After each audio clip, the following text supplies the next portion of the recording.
Okay? All right. We have a guest speaker today. You probably noticed this big guy with red hair who's been hanging around here since the beginning of school. This is Bryan Marlborough. He will tell you more about himself and his story, so I'll be quiet. And it is early, but go ahead and give him a nice, warm round of thanks for the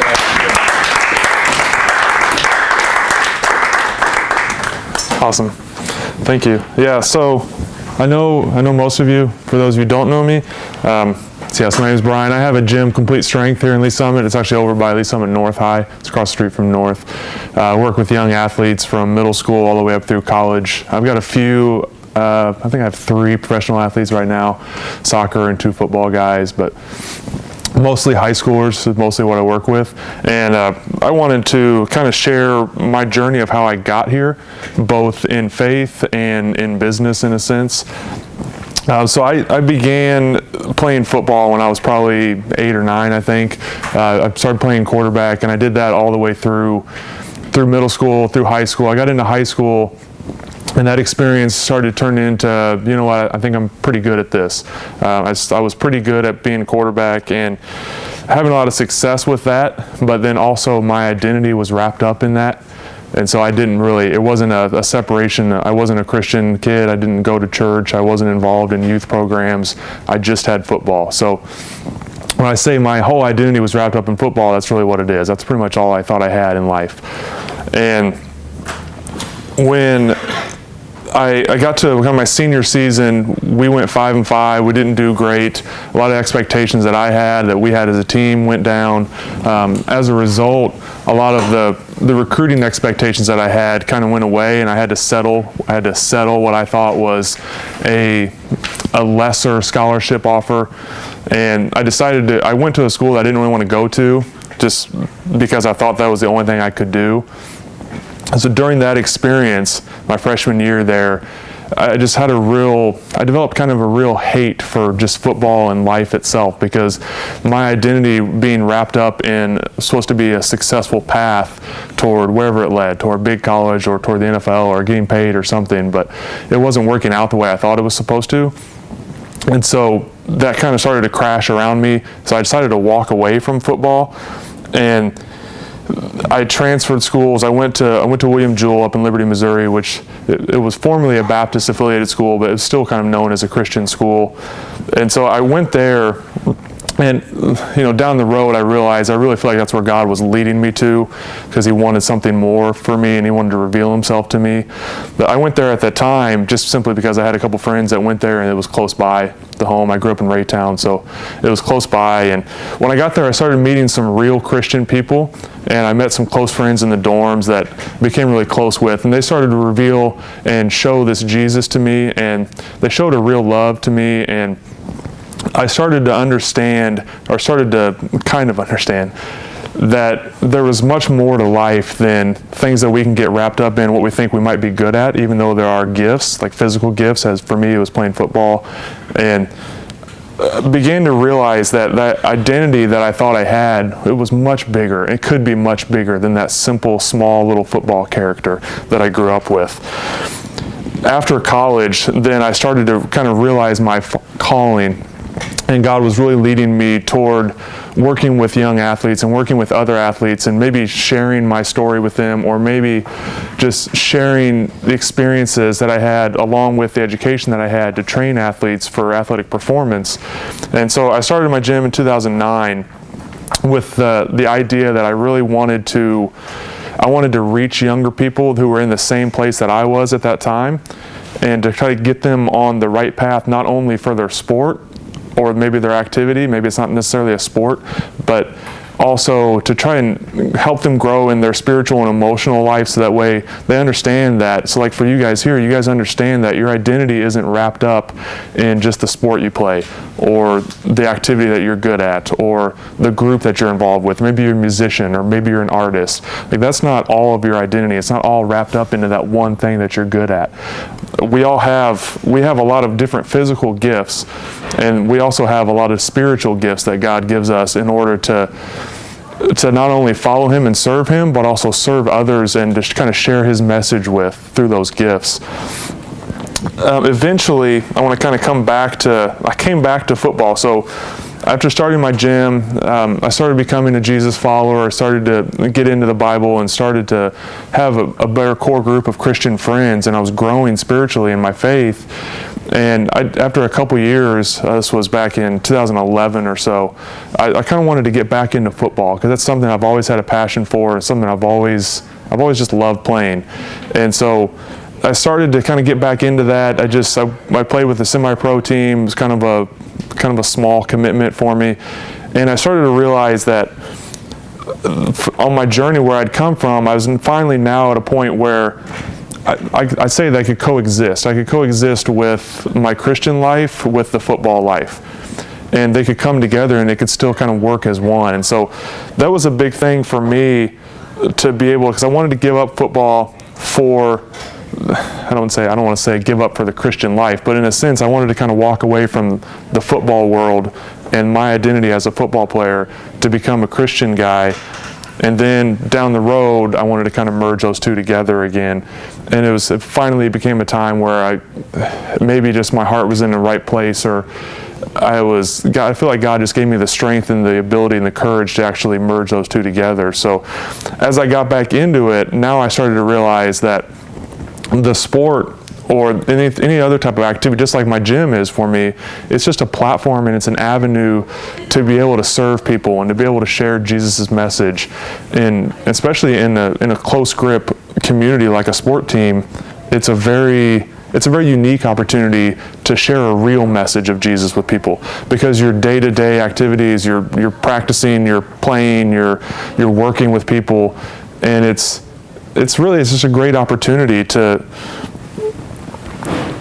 share the gospel and to share the love of Jesus with people that you're becoming close to. So it kind of brings me, I put together a couple questions. And number one being, how can you glorify Jesus through your sport, hobby, or activity? So when we talk about, I guess the first thing is like, how do we glorify Jesus anyway? But we can glorify him in so many different ways, but I would say number one is to understand that Jesus is overall. So Jesus has given us everything that we have in this world and in this life. So you can glorify him by just accepting that, embracing that, and then doing your all with that, what you have, and in that time. So I use my example as, don't necessarily turn away from the things that he's given you, but understand how to embrace those and how to use those to glorify him, and do that with all of the ability that you have. And that's how we can glorify him, through those activities. And then my second question is, what are your spiritual gifts? So Romans 12 and 6 through 8, it talks about that we all have spiritual gifts according to the grace given to each of us. So it gives a couple of examples. I mean, if your gift is teaching, then go and teach. If it's leading, then go and lead and do it diligently. And we have spiritual gifts that God gives us in order to be able to reach people and to be able to enhance the kingdom and to bring other people, other followers to him. So try to figure out, I always like to say, try to figure out what are those spiritual gifts that you have that God's given you, and how can you use those in order to just reach other people and to share the message to other people. And then my third question, how can we compete hard in following Jesus? Message of the gospel. So it brings me a couple of scriptures. Is 1 Corinthians 9:24, where Paul's talking about, do you not know that in a race all the runners run, but only one receives the prize? So run that you may obtain it. So I think that's really cool, because we relate that to, okay, yeah, racing, or we competing, somebody wins, one person wins the prize. But what he's talking about, run that you may obtain it, run so that you obtain the prize of Christ. So if Jesus is the goal, that's the race that we're running towards. So if you're competing, compete hard to run toward Jesus. And compete hard in your daily walk to pray and to read your Bible and to grow as a Christian and to be around other Christians. Like, compete hard in that. We want to compete hard in our sports and in our activities, and we want to get better at all these other things. But then sometimes it's easy for our Christian walk to become, well, yeah, I didn't really pray today, or I read my Bible last week or something. I'm not really into it right now. But instead, flip that and compete hard in being a Christian in your Christian walk. That's something that it's kind of countercultural too, but it's kind of hard in our society with so many things that we have going on around us and so many things that pull our attention away. And then Acts 20:24, but do not account my life of any value nor as precious to myself, if only I may finish my course in the ministry that I received from the Lord Jesus to testify to the gospel of the grace of God. So now there in Acts, Paul's talking about that, his life is, don't give him any credit, or don't count his life as anything more than just that he competed hard, and he finished the race, and he finished his course to just share the message of Jesus, that's what God gave him to do. And he was just simply stating that, give him the credit and give him the recognition for simply finishing that race. And that's something that I want all of us to aspire to, as well as we compete in that journey and compete in that race to follow Jesus and to know Jesus and to become a disciple of his and to become just a stronger Christian in your walk. But we want to finish that race ultimately to meet Jesus and to please Jesus. And there's that common saying that when we get to heaven or when you die and then God says, well done, my good and faithful servant, that's what we all want. That's finishing the race. And we do that with joy, but we want to compete in that. So I think that's my big message, is that to really compete for that. And then my fourth question would be, how can you live unashamed in life? And that's away from church and away from your youth group or away from this group in here. How can you live unashamed of the gospel? So that's Romans 1:16 is, I am not ashamed of the gospel, for it is the power of God for salvation to everyone who believes. And so how can we live unashamed when we leave this room right here and we leave this group, and when you go out into the school, into your normal life throughout the day? How can you be unashamed of the gospel? And if you're unashamed, if you're not ashamed of the gospel, then you're going to let that shine through you, and you're going to tell people about that. You're going to be open, you're going to be encouraging, and you're going to just be so excited about that, just like you are with your other talents and your other sports and activities and things that you're involved in. You're going to want to share that with people. That's how we can live unashamed, and make sure we need to get out of. When James was here, I thought that was awesome what he's doing with his missionary life and moving his family to the Middle East. But that's living unashamed of the gospel in the full extent. He's not ashamed of any part of Jesus' message. He's not ashamed of the Bible. He's not ashamed of any part of the gospel for the sake of everyone in the world, no matter where they are or who they are or where they come from. So for you guys here, that's as simple as the people sitting next to you in class throughout the rest of the day, or the other friends and the family members that you have close with you in your life. And then when you get into your sport, your activity, your club, your different groups that you're in, how can you live unashamed in those settings as well?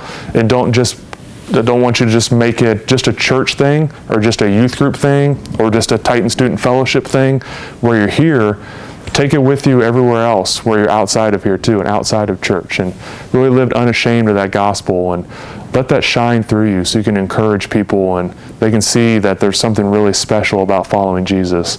Because as most of us in here hopefully know, there is something really special about following Jesus, and it's life-changing stuff. And so, yeah. Do we have little handouts for the? We're actually going to write them down. Okay, that'll work. Break up a little bit and talk That'll about work. those very questions. Yeah. So I wanted to kind of bring some of those questions for you guys. Anybody have any questions for me, I guess, while I'm here?